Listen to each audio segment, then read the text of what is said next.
हमारी यूनिवर्स की उम्र रोशनी से लिखी हुई है। हमारी रियलिटी को जन्म देने के लिए रोशनी बहुत अहम है। ह्यूमन हिस्ट्री में रोशनी के तीन बड़े उस्ताद गुजरे हैं, मोत्जू, इब्न अल हितम और जोसेफ फ्रॉनहोफर। मोत्जू ने हमें बताया कि रोशनी बहुत कमाल के काम कर सकती है। इब्न अल हितम एक मुस्लिम साइंटिस्ट थे। उन्होंने बताया कि रोशनी हमारी आंखों में जाती है, न कि हमारी आंखों से कोई रोशनी निकलती है। जोसेफ फ्रॉनहोफर हमें सितारों के और करीब ले गए थे। तकरीबन 2400 साल पहले चीन में मोत्जू नामी चाइनीज फिलासफर ने हमें बताया कि बंद कमरे में एक छोटे से सुराग से तस्वीर बनाई जा सकती है। वो दुनिया का पहला कैमरा था जिसको कैमरा ऑब्सक्यूरा कहते हैं। मोत्जू मोहिज्म स्कूल के फाउंडर भी हैं। मोत्जू लोगों को जंगों से रोकते थे और प्यार से रहने पर यकीन रखते थे। इनका ख्याल था कि हर कोई बराबर है। वो कन्फ्यूशनिज्म और ताओइज्म के सख्त मुखालिफ थे। मोत्जू की मौत के 100 साल बाद चिन शी हुआंग गद्दी पर बैठा। वो बहुत ही जालिम था। इसने चीन को अपना नाम भी दिया, चाइना। हम में से ज्यादातर लोग इनको इनकी कब्र की हिफाजत करने वाले मिट्टी के 7000 पुतलों की वजह से जानते हैं। उसने मोत्जू के सारे काम को जला दिया था और जिन स्कॉलर्स ने हिम्मत दिखाकर ये सब रोकने की कोशिश की, उनको जिंदा दफन कर दिया गया। और फिर अगला कैमरा ऑब्सक्यूरा 1000 साल बाद बना। इराक के शहर बसरा में रोशनी का एक और उस्ताद रहता था, इब्न अल हितम। बहुत ही खोजी इंसान थे। वो बहुत ही सवाल करते थे। वो इन चीजों पर भी सवाल उठाते थे जिनको लोग यूं ही नजरअंदाज कर दिया करते थे।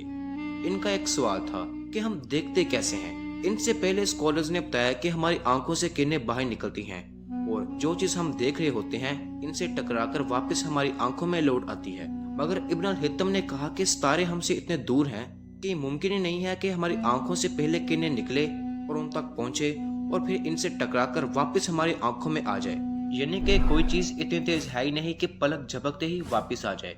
लेकिन वो यही नहीं रुके। उन्होंने ऐसे तरीके ढूंढे जिससे कुदरत अपने राजों को खोलने पर मजबूर हो जाए।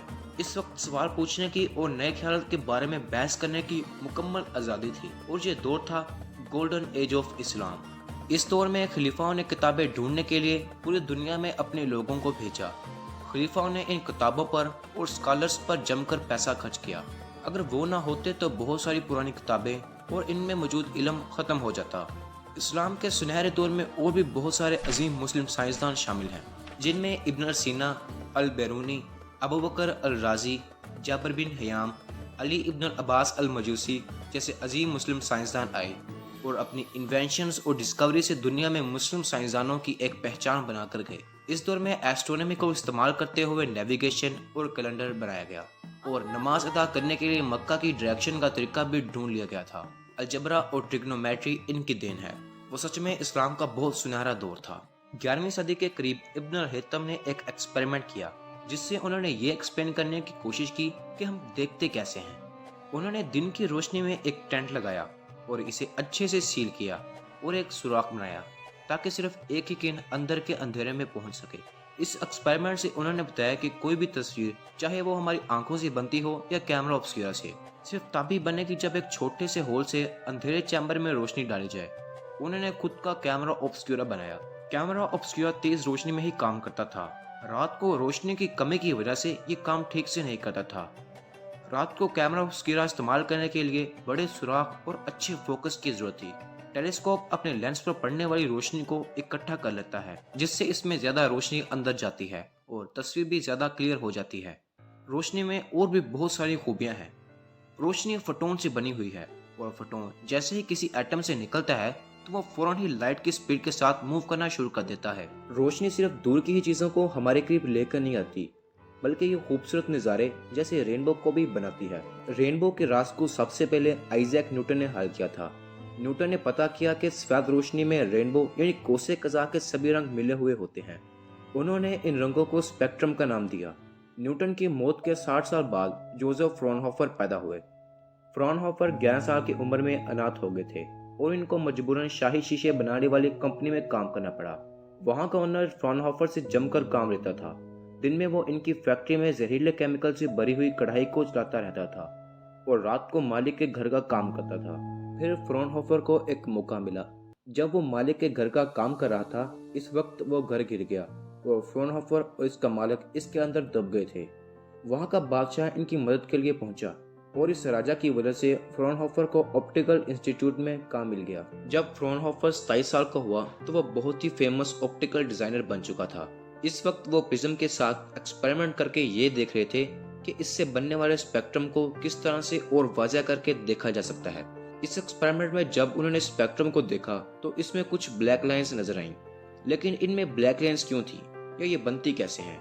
ये तब बनती हैं जब इन रंगों की लाइट वेव्स ऑब्जर्व हो जाती हैं। और हम अपने आसपास जिन रंगों को देख रहे हैं ये इसलिए दिखते हैं क्योंकि जब सन से आने वाली विजिबल लाइट किसी ऑब्जेक्ट से टकराती है तो इसमें कुछ रंग ऑब्जर्व हो जाते हैं और जो रिफ्लेक्ट बैक होती है वही इसके रंग को शो करती है जो आप देखते हो। फ्रॉनहोफर ने एक्सपेरिमेंट में जो ब्लैक लाइंस देखी, इसके राज को खोलने के लिए हमें एटॉमिक लेवल पर जाना होगा। हाइड्रोजन एटम में एक इलेक्ट्रॉन होता है और एक ही प्रोटॉन। इसमें मौजूद इलेक्ट्रॉन अपने ऑर्बिट को चेंज करता रहता है।